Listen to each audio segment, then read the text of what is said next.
지금은 기다림의 계절이죠. 우리가 교회력으로는 이 대림절, 기다릴 때자, 임할 림자, 그래서 대림절의 절기는 기다림의 절기입니다. 오늘 기다림에 관한 말씀을 함께 나누려고 합니다.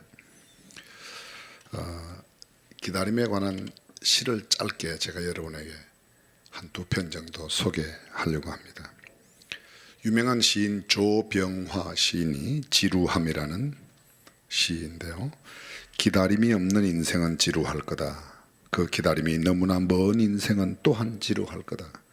그 기다림이 오지 않는 인생은 더욱 더 지루할 거다. 지루함을 이겨내는 인생을 살려면 항상 생생히 살아있어야 한다. 눈을 뜨고 있어야 한다. 새로운 그 무엇을 스스로 찾고 있어야 한다. 생각하고 있어야 한다. 산다는 걸 잠시도 잊지 않아야 한다. 무엇보다도 스스로의 모습을 항상 보고 있어야 한다. 어떻게 변해가고 있는가를. 아동문학가 유경환 시인의 시, 꽃이 아니 궁금해 쪼개보면 너무 작고 딱딱해. 꽃이 아니 궁금해 귀에 대고 들어보지만 숨소리도 없어. 꽃이 아니 궁금해 코에 대고 맡아보지만 냄새도 없어. 궁금해도 기다려야지. 꽃이만 아니야. 기다려야 할 건 참고 기다려야지. 기다리면 꽃이 안에 무엇이 들어있는지, 무슨 향기가 들어있는지 알 수 있다는 그런 뜻입니다. 우리는 기다림 속에 살고 있습니다. 우리는 기다림 속에 세월이 가고 우리는 그 무엇인가 기다려야만 합니다. 기다림 속에 사랑이 있고, 기다림에 희망이 있고, 기다림에 기도가 있고, 기다림에 착한 마음이 있고, 기다림에 소망이 있고, 기다림, 그 무엇인가의 기다림에 애타는 기다림에 기도하는 행복, 기도하는 기쁨이 있습니다. 여기 기다리는 마음으로 아름다운 자연, 애절한 사랑을 노래하며 이 험한 인생을 주어진 십자가를 지고 가는 한 인간이 있다는 그런 이야기가 있습니다.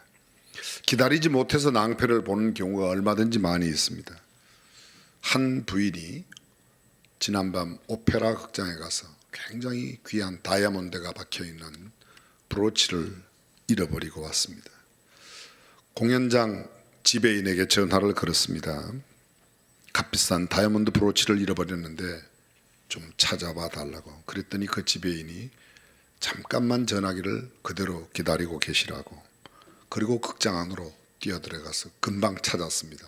굉장히 큰 다이아몬드가 박혀있는 브로치를 발견했습니다. 가지고 와서 전화기를 들고 여보세요 여보세요. 근데 그만 그 전화를 건 아주머니가 전화를 끊어버리고 전혀 소식이 없어서 전달하지 못했다는 겁니다. 전화를 했으면 기다려야 할 터인데 기다리지 않고 기다리지 못해서 얼마나 이상하고 어리석은 사람인지 모르겠습니다. 유독 이 사람만 그런 게 아니죠. 기다림이 주는 미학, 기다림이 주는 우리에게 주는 혜택이 얼마나 많은데도 기다리지 못하여 그것을 잃어버리는 경우가 있습니다. 기다림, 그저 자동차 한 대가 지나갈 만한 길을 상대방이 기다려줌으로 내가 먼저 지나가면 그 기다려줌에 대한 감사한 마음이 참 많습니다. 그런데 그것보다 더 아름다운 것은 남이 먼저 지나가도록 내가 기다려줄 수 있다면, 대부분의 사람은 그렇게 하지 않습니다. 내가 먼저 지나간 것을 생각하고 뿌듯해야지 남을 위하여 배려하는 마음으로 기다려주지 못하는, 기다리면 손해본다는 생각에 젖어 사는 사람들, 작은 배려도 잊고 사는 겁니다. 기다리면 결코 하루아침에 이루어지는 것이 아니기 때문에 시간이 많이 필요하지만 기다림을 배운 사람은 그의 삶에 있어서 굉장히 넉넉한 여유와 또 다른 사람들에게 축복을 받는 그런 삶을 살아갑니다. 지난주 찬양대에서 찬양했던 찬송가 105장, 오랫동안 기다리던 주님 강림하셔서 죄에 매인 백성들을 자유 얻게 하시네. 주는 우리 소망이요 힘과 위로 되시니 오래 기다리던 백성 많은 복을 받겠네. 그렇습니다. 우리는 기다림을 배우며 살아갑니다. 배우자를 기다리고, 배우자를 만나면 아이를 기다리고, 기도하는 사람은 응답을 기다리고, 반항적인 자녀들을 둔 부모는 그 자녀가 돌아오기를 기다리고 일자리가 나타나기를 기다리는 사람들, 건강이 나아지기를 기다리는 사람들이 지금도 병원에 얼마나 많은지 모릅니다. 병원에 입원하여 있는 건강을 잃어버린 사람들은 모두가 다 건강하기를 기다리고 있습니다. 갈등 가운데 있는 사람은 그 갈등이 빨리 끝나기를 기다립니다. 경제적인 압박 속에 살아가는 사람들은 빨리 그 압박에 벗어나 여유로운 삶을 살기를 기다립니다. 기다린다는 것은 우리를 위한 하나님의 계획의 일부입니다. 하나님의 때를 기다리는 것이 곧 인내요. 우리는 기다림을 통해 그 인내를 배우게 됩니다. 성경 속에 나타난 모든 믿음의 영웅들의 공통된 특징, 그것은 봐도 그들 모두가 다 기다림의 사람들이었다는 겁니다. 다윗 왕은 사울을 피해 아둘람 동굴에서 그의 때가 오기를 기다렸습니다. 모세는 이스라엘 백성들을 애굽에서 이끌어내기에 앞서 광야에서 40년을 기다려야만 했습니다. 욥은 소중히 여기던 모든 것을 다 잃어버리고 어려움 가운데, 그 역경 고난 가운데 하나님을 기다렸습니다. 엘리사벳과 사가랴는 나이가 많았지만 기다립니다. 그리고 하나님으로부터 인류 역사에 가장 큰 빛을 남긴 위대한 침례 요한을 얻게 됩니다. 사도 바울은 감옥에서 석방되기를 기다리면서 편지를 썼는데 그 편지가 오늘 우리가 읽는 성경이 되었습니다. 신약성경 27권 가운데 바울이 쓴 성경 13권이 그가 감옥에서 기다리며 쓴 편지입니다. 하나님도 마찬가지입니다. 세상 죄를 대속할 예수 그리스도를 보내시기 위해 때가 찰 때까지 기다리셨습니다. 때가 참에 하나님께서 그 아들 독생자 예수 그리스도를 이 땅에 보내셨다고 말합니다. 그렇습니다. 우리는 기다림의 세상 속에서 기다림을 배우며 살아갑니다. 학교 다닐 때 열심히 외웠던 김영랑 시인의 모란이 피기까지는 나는 아직 나의 봄을 기다리고 있었다고 하는 그런 시, 그렇습니다. 아직도 기다리고 있을 때요 찬란한 슬픔의 봄을, 기다림에 대한 이야기는 시간이 짧아 다 못할 만큼 얼마나 많은지 모릅니다. 성경은 이 기다림을 구체적으로 우리에게 소개해주고 있습니다. 너희가 피곤하여 낙심치 않기 위하여 죄인들의 이같이 자기에게 거역한 일을 참으신 자를 생각하라. 누구이죠? 죄인들을 참아주신 분, 그 예수 그리스도를 대표하는 한 성품을 참음이라고, 기다림이라고 말하고 있습니다. 끝까지 견디는 자는 구원을 얻으리라. 견딘다, 기다림입니다. 좋은 땅에 있다는 것은 착하고 좋은 마음으로 말씀을 듣고 지키어 인내로 결신하는 자리라. 씨 뿌리는 비유에서 가시밭길, 길밭, 그리고 돌밭길에 떨어진 씨에 대조해서 옥토에 떨어진 씨, 그것은 인내로 결신하는 자라고 이야기합니다. 너희의 인내로 너희 영혼을 얻으리라. 우리가 영혼을 얻는 방법 가운데 성경은 이야기합니다. 인내는 기다림을 요구하는 겁니다. 오직 성령의 열매는 사랑과 희락과 화평과 오래 참음이라는 것이 기다림을 의미합니다. 우리가 선을 행하되 낙심하지 말지니 때가 이름에 거두리라. 때가 이름에, 그 때가 이를 때까지 기다림이 필요합니다. 유명한 메추엘리라는 신학자는 말합니다. 형통한 날에도 역경의 날에도 우리는 하나님을 기다려야 한다. 비록 자기가 올바로 갈지라도 끝까지 침묵하며 기다릴 줄 아는 사람에게만 힘을 나타낼 수 있다고 말합니다. 유명한 셰익스피어는 말합니다. 재앙이 와서 견디기 어려울 때는 참고 또 참으라. 그러면 그것이 전원하여 도리어 유익이 될 거라고 이야기하고 있습니다. 기다림은 인간이 지닐 수 있는 미덕이라고 말틴 루터가 이야기합니다. 기다림은 바로 우리가 하나님을 정말로 사랑하고 있다는, 정말로 믿고 있다는 증거라고 하인리 크래프라고 하는 신학자가 이야기했습니다. 성경 속에 나타난 모든 위대한 위인들, 다시 말씀드리지만 그들은 기다림의 사람입니다. 오늘 시편 본문 보십시오. 130편 5절, 나 곧 내 영혼이 여호와를 기다리며 내가 그 말씀을 바라는도다. 기다림은 희망을 이야기하는 겁니다. 무엇을 바란다? 기다림으로 바라는 것입니다. 계속해서 6절은 말합니다. 파수꾼이 아침을 기다림보다 내 영혼이 주를 더 기다리나니 참으로 파수꾼이 아침을 기다림보다 더하도다. 어떻게 우리가 주님을 기다리는가 시편 기자가 잘 보여주고 있습니다. 출애굽기 19장에 보게 되면 이스라엘 백성들이 애굽에 나와서 가나안 땅으로 가는 도중에 시내산에 이르게 됩니다. 3개월이 걸렸습니다. 그 시내산 아래 모든 백성들이 머물고 모세는 산 꼭대기에 올라가서 하나님 앞에 기도합니다. 그때 예비하여 제3일을 기다리게 하라. 이는 제3일에 나 여호와가 온 백성의 목전 시내산에 강림할 것임이라. 모세가 백성에게 이르되 예비하여 제3일을 기다리고 여인을 가까이 말라 하니라. 그들은 거룩한 삶으로 하나님의 말씀이 임할 때까지 기다릴 것을 이야기하고 있습니다. 그 백성들이 그곳에서 성막이 완공되고 다시금 발행합니다. 제2년 출애굽 판지 제2년 정월 15일이 되었을 때 두 번째에 유월절을 지키게 됩니다. 그 유월절을 지키는 그들의 이스라엘 백성들의 삶에 하나님께서 모세를 통해서 이렇게 말씀합니다. 모세가 그들에게 이르되 기다리라. 여호와께서 너희에게 대하여 어떻게 명하시는지 내가 들으리라. 모세가 이 백성들에게 너희는 기다리라. 하나님께서 어떻게 이 유월절을 또다시 지키게 하는지 내가 듣고 와서 너희한테 이야기할 것이라고 기다리라고 말합니다. 여호수아 3장부터 7장 사이에 보기에는 크게 두 개의 사건이 나타납니다. 하나는 여리고 성이 무너지는 사건이고 하나는 요단강을 건너는 사건입니다. 그 두 가지 사건 가운데 동일하게 한 가지 공통점이 있습니다. 그들 모두에게 기다림을 이야기합니다. 너는 일어나서 백성들을 성결케 하여 이르기를 너희는 스스로 성결케 하여 내일을 기다리라. 내일 이 강을 건너게 되고 내일 이 성이 무너지게 될 것이라고 기다림을 이야기하고 있습니다. 시편 기자가 시편 37편에서 말합니다. 여호와 앞에 잠잠하고 참아 기다리라. 자기 길이 형통함이 악한 꾀를 이루는 자를 인하여 불평하여 말지어다. 왜 악한 사람은 잘 되는데 나는 왜 이렇게 안 되는가? 그렇게 조급하게 굴지 말라는 겁니다. 너도 때가 될 때까지 기다리면 하나님께서 너에게 약속하신 너를 복주시마 하신 그 약속을 이루어 주시겠다고 말씀하십니다. 시편 기자 다윗이 시편 40편 1절에서 우리가 늘 애용하는 구절입니다. 내가 여호와를 기다리고 기다렸더니 귀를 기울이사 나의 부르짖음을 들으셨도다. 그렇습니다. 많은 사람들이 응답을 받지 못하는 이유는 응답할 때까지 기다리지 못하기 때문에.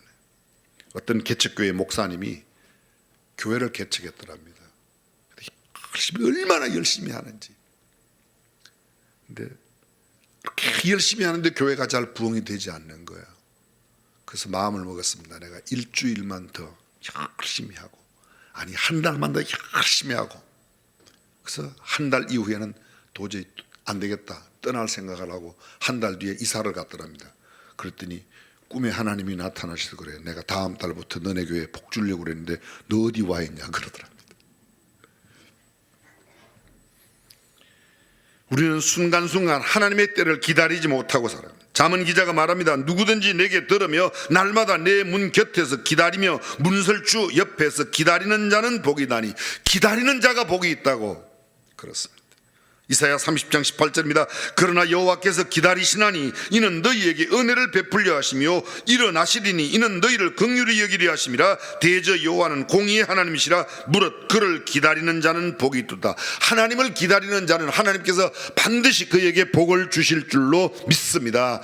하박국 기자가 하박국이 있었습니다. 하박국이 내가 내 파수하는 곳에 서며 성루에 서리라. 그가 내게 무엇이라 말씀하실는지 기다리고 바라보며 나의 질문에 대하여 어떻게 대답하실는지 보리라. 그리하였더니 계속됩니다. 이 묵시는 정한 때가 있나니 종일토록 속히 이르겠고 결코 거짓되지 아니하리라. 비록 더딜지라도 기다리라. 지체되지 않고 정령 그것을 이루리라고 말씀하십니다. 이게 무슨 말인가 하면 한 구절이 건너뛰었는데 성루에 올라서서 하나님의 말씀을 기다립니다. 내게 무엇을 말씀하실는지 기다리라. 그때 하나님께서 큰 글씨로 그에게 하나님의 말씀을 보여주십니다. 달려가면서도 볼 수 있는 큰 글씨를 주십니다. 이 묵시는 정한 때가 있나니 그 종말이 속히 이르겠고 결코 거짓되지 아니하리라. 비록 더딜지라도 기다리라.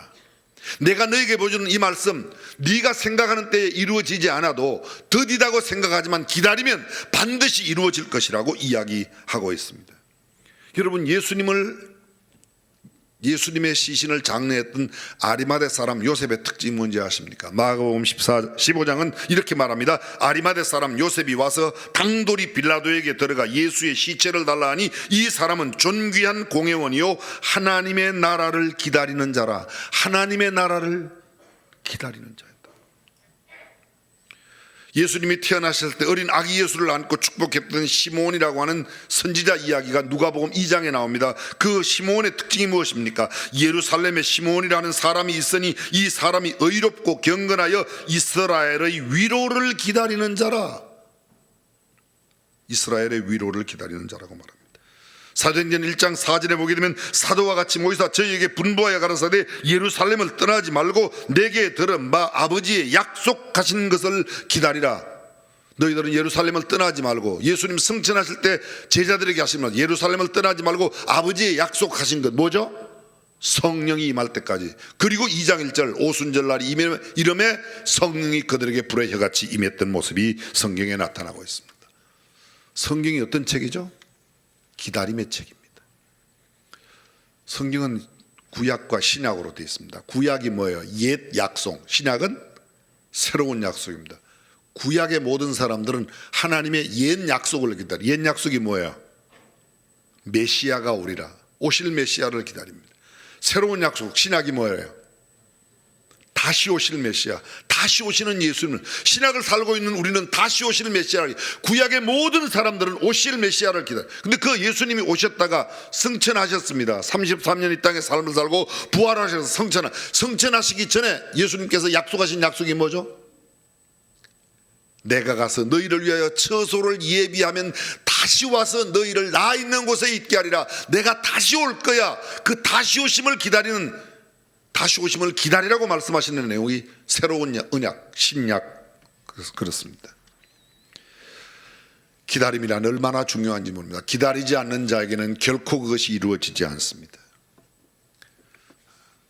암탉이 하나씩 매일 계란을 낳는데 그날 잡으면 그냥 계란 한 판이 나오죠? 하나만 나오게 되어 있습니다. 한 날 하나씩만 나오게 되어 있는 겁니다. 한꺼번에 잡는다고 나오는 게 아닙니다. 때가 되어야 차례로 나오는 겁니다. 그도 말씀드리지만 교회력에서 이 대림절, 한 해의 출발을 알리는 명절입니다. 한 해의 시작입니다. 대림절이 언제이죠? 12월 25일 이전 주일을 4개 포함하는 그 기간. 우린 지난 주일이 크리스마스 전 네 번째, 이번 주일이 크리스마스 전 3번째, 다음이 2번째, 그 다음 주일 지나고 나면 크리스마스. 12월 24일 이전 주일 4개를 가르쳐서 대림절이라 기다릴 때 임할 임자입니다.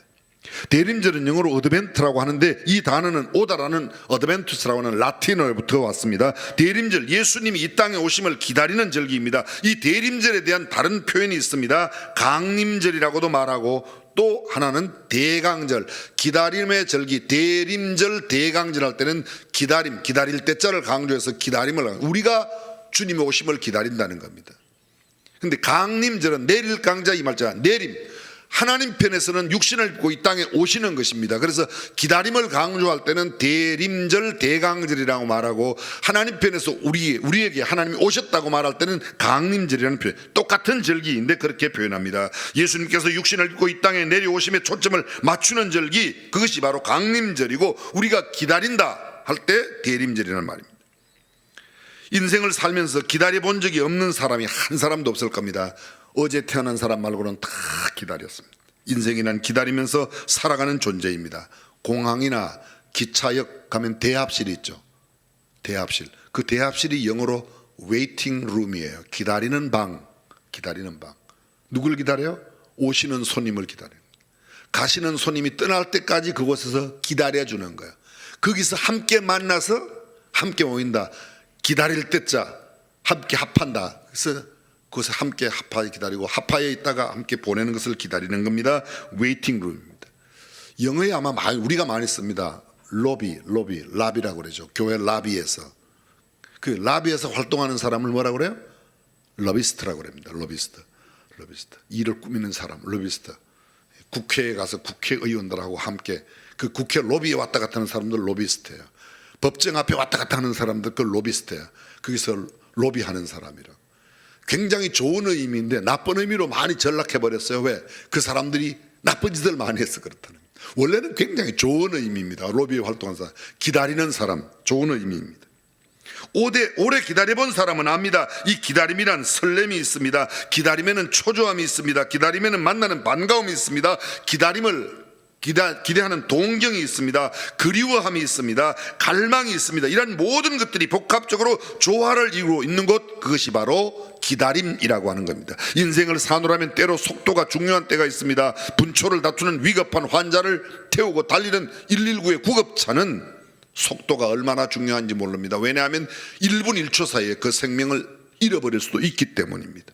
컴퓨터의 검색 엔진은 속도가 중요합니다. 내가 찾는 것이 잘 빨리 나오지 않으면 굉장히 기다림이 지루하게 느껴지는 것이 우리인지도 모르겠습니다. 이 동남아에 살고 있는 사람들이 한국말 하나쯤은 거의 알고 있는데, 동남아의 사람들이 거의 아는 한국말이 뭔가 하면 두 단어를 많이 알아요. 두 단어를 가보면 빨리빨리, 빨리빨리. 또요, 싸 빨리 싸. 이 어디 가면 동남아 나라 어디 나라에 가도 한국 사람들만 가면, 요사이 코로나19 때문에 많이 해외를 못 나가서 그렇지 한국말 웬만한 장사꾼들이 다 합니다. 빨리 싸 빨리 싸다. 그렇습니다. 올림픽에서 시간 경쟁을 하는 모든 종목은 속도가 매우 중요합니다. 수영 얼마나 빨리 수영을 하느냐, 달리기는 모든 종목이 0.1초, 0.01초, 0.001초 차로 메달 색깔이 바뀌는 겁니다. 하지만 속도보다 더 중요한 게 있습니다. 방향이죠. 아무리 빨라도 궤도를 벗어나면 탈락입니다. 어쩌면 속도나 방향보다 더 중요한 게 있습니다. 그게 뭔가 하면 전혀 반대 개념, 기다림입니다. 기다림이란 진리를 놓쳐서는 되지 않습니다. 인내라는 말, 오래 참음이라는 말, 견딤, 바램, 기다림이 있어야 함을 강조하는 것들입니다. 속도를 무시할 수 없는 사회 속에 우리가 살고 있지만 때로는 잠잠히 소리 없이 기다려야 할 때가 있습니다. 조급함이, 빠르기가 일을 망치는 경우가 얼마든지 많이 있기 때문입니다. 성경 이미 말씀드렸지만 성경은 기다림의 책입니다. 예수 그리스도를 기다리는 의미 4가지가 있습니다. 우리가 지금 현재 대림절, 이 대림절에 우리가 지켜야 할 4가지 중요한 의미, 그것이 무엇인가? 첫 번째, 하나님의 아들 육신을 입고 이 땅에 오신 것을 밝히 전해야 한다는 것입니다. 태초부터 하나님과 함께 있었고 하나님 자신이었던 그분이 인카네이션, 도성인신, 소위 말씀이 육신에 이 땅에 오신 인간의 모습대로, 하나님이 하나님의 모습대로 오면 수준 차이가 나서 우리가 못 알아봐요. 그래서 하나님께서 우리 모습으로 낮추는 겁니다. 제가 가끔 그런 이야기를 합니다. 지난 학기에 순복음신학원의 박사과정에 제가 강의를 갔었습니다. 전부 다 목사님, 전도사님들이에요. 박사 공부하는 사람들이니까. 제가 강의할 때 그런 이야기를 합니다. 사람들이 알아듣는 설교를 해라.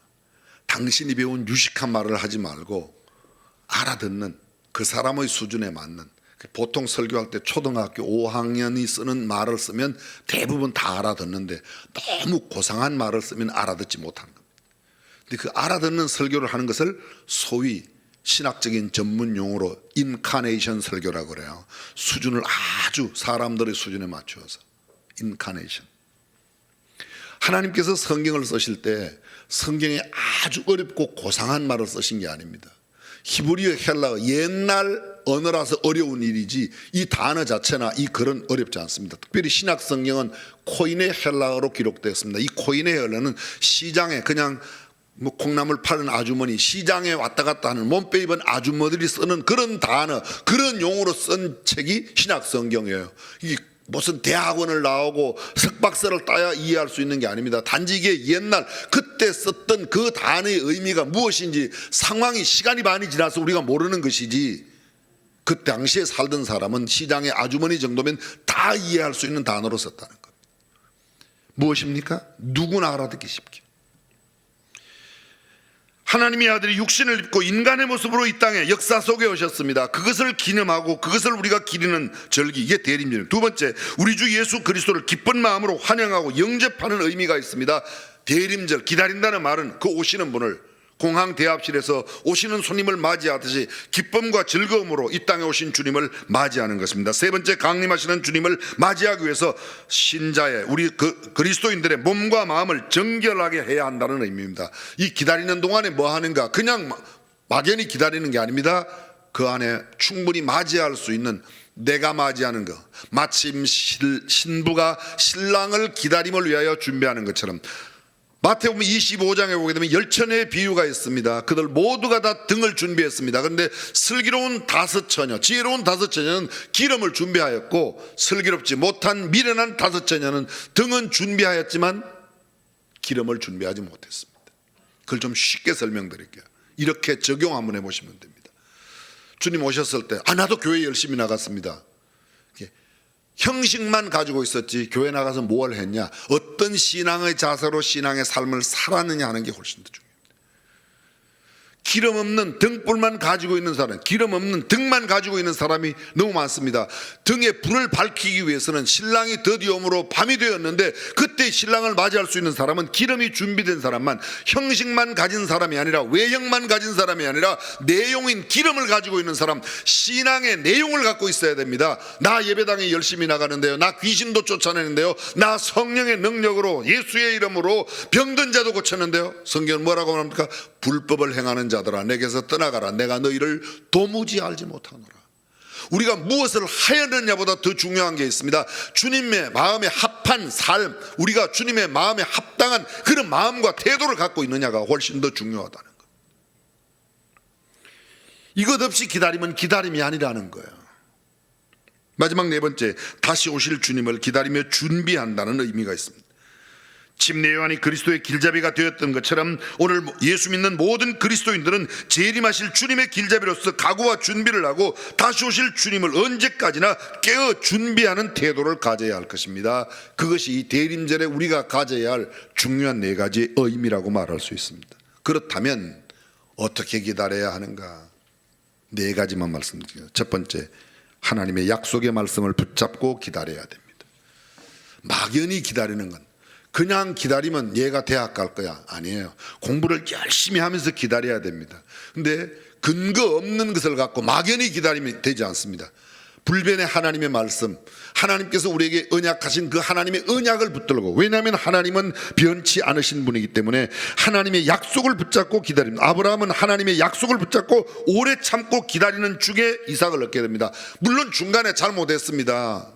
이 이스마엘이나 하나님 앞에 살기를 바란다고 이 우리 집에 길리운 엘리에셀이나 우리와 함께 있는 이 늙은 종 엘리에셀이 인간적인 생각이면 결국은 그 모든 인간적인 생각을 다 하나님은 배척하시고 언약의 자손, 내 몸에서 날짜가 내 후손이 되리라고 하는 그 언약의 말씀을 붙들고 이삭을 얻게 됩니다. 두 번째, 기도하며 기다려야 합니다. 하나님은 우리가 기도하면서 기다리길 원하십니다. 우리가 기도하며 기다릴 때 하나님이 우리를 대신해서 일하시는 겁니다. 막연하게 그냥 기다리면 지쳐서 기다릴 수가 없습니다. 그러나 기도하면 얼마든지 하나님께서 주시는 인내로 주님께서 임하실 때까지, 주께서 약속하신 그 언약을 이루실 때까지 이겨낼 수 있는 줄로 믿습니다. 세 번째, 하나님을 전적으로 신뢰하며 기다려야 합니다. 기다리는 중에 찾아오는 의심을 물리치고 하나님을 온전히 신뢰하고 하나님의 언약의 말씀을 붙들고 그 언약을 이루기까지, 그 언약이 내게 임할 때까지 참고 기다리는 겁니다. 마지막 네 번째로, 준비하며 기다리는 겁니다. 제가 조금 전에 의미하고 이 네 가지, 기다림의 네 가지 의미나 기다리는 방법 네 가지가 일맥상통합니다. 준비하며, 아이를 잉태한 사람은 그냥 막연히 출산만 기다리는 게 아닙니다. 준비를 하죠. 뭐 준비해요? 기저귀도 준비하고 아기 옷도 준비하고 여러 가지, 아기가 태어나면 아기를 위하여 준비해야 돼요. 예수님이 오실 때까지 예수님의 오심에 우리가 합당한 준비를 해야 될 줄로 믿습니다. 필요한 것을 준비하지 않는 것은 미련한 것입니다. 다가올 미래를 준비한다. 기회는 준비된 사람에게 적절하게 오는 것이지 준비되지 않는 사람에게는 때가 되어도 그가 기회를 잡을 수가 없는 겁니다. 기다림은 결코 낭비가 아닙니다. 기다림은 수동태가 아니라 능동적으로 우리가 기다려야 하는 겁니다. 때가 되면 자동으로 이루어진다, 그건 수동태입니다. 그러나 기다림을 생각하고 내가 무언가 준비한다, 내 활동을, 내 신앙을, 내 모든 삶을 준비하는 것, 이건 능동태입니다. 기다리는 동안에 씨앗이 자라고 꽃이 피고 열매가 맺습니다. 산모가 기다리는 동안에 아이가 자라기 때문입니다. 하나님의 기다리심은 우리에게 은혜를 베풀어 주시기 위함입니다. 복을 주시기 위함입니다. 그래서 기다리는 자가 복이 있다고 성경은 말합니다. 거룩한 기대를 가지고 기다림의 시간을 갖고, 예수님이 태어나실 때 세상은 혼돈과 흑암과 공허 속에 있었지만 예수님을 기다렸던 사람은 맞이했습니다. 시몬이 그랬습니다. 안나가 그랬습니다. 기다림의 사람들만 맞이했습니다. 다시 오시는 주님도 마찬가지입니다. 언약의 말씀을 붙들고 그 약속의 말씀을 신실하게 지키며 준비하는 사람들에게 주님의 재림은 기쁨과 즐거움이 될 것입니다. 그러나 만약 그렇지 못하고 주님이 어떤 날 오시면 우리는 당황하게 되고 황당하게 될 것입니다. 거룩한 기대를 가지고 기다림의 시간을 지혜롭게 살아가는 저와 여러분들이 될 수 있기를 주님의 이름으로 축원합니다. 지금은 어둡고 캄캄하고 지금은 앞이 안 보이는 것 같아도 지금은 혼돈과 무질서 가운데 있는 것 같아도 때가 참에 때가 되면 하나님은 그 언약을 반드시 우리에게 이루어 주실 줄로 믿습니다. 오늘 저와 여러분 험악한 세상을 살아가며 우리 주님을 기다리는 마음으로 이 대림절 대강절 기간을 아름답게 보내는 성도가 되시기를 주님의 이름으로 축원합니다. 기도하겠습니다.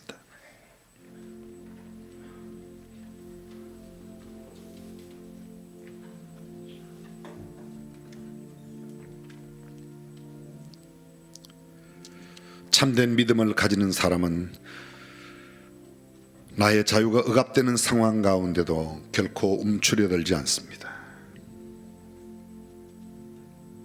참고 또 참는다는 건 참으로 아름다운 일입니다.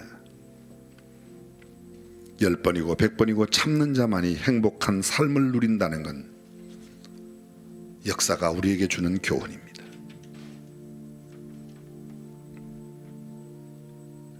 겨울은 모든 생명을 억압하는 것 같지만 때가 되면 봄은 반드시 오게 되어 있습니다. 오늘의 고통이 너무 심하여 견디기 어려울지라도 그 고통이 사라지고 기쁨과 즐거움의 환희의 날이 온다고 성경은 이야기합니다. 지금은 불공평하고 지금은 불의가 훨씬 더 득이하는 것 같고 특세하는 것 같아도 참으로 공정한 세상, 공평한 세상, 의로운 세상, 진리의 세상이 반드시 오게 되어 있습니다. 그날을 믿고 기다리는 자들에게 그것이 이루어진다고 성경은 말합니다. 전능하신 우리 하나님, 세상을 바라보고 한탄하거나 주저앉거나 좌절치 않게 하시고 언약의 말씀을 굳게 믿고 하나님을 기다렸던 성경 속의 하나님의 사람들처럼 우리들도 기다림의 미학을 깊이 배우고 기다림의 신앙을 가지고 살아가는 성도들이 되게 하여 주옵소서. 우리 주님 예수님의 이름으로 기도합니다.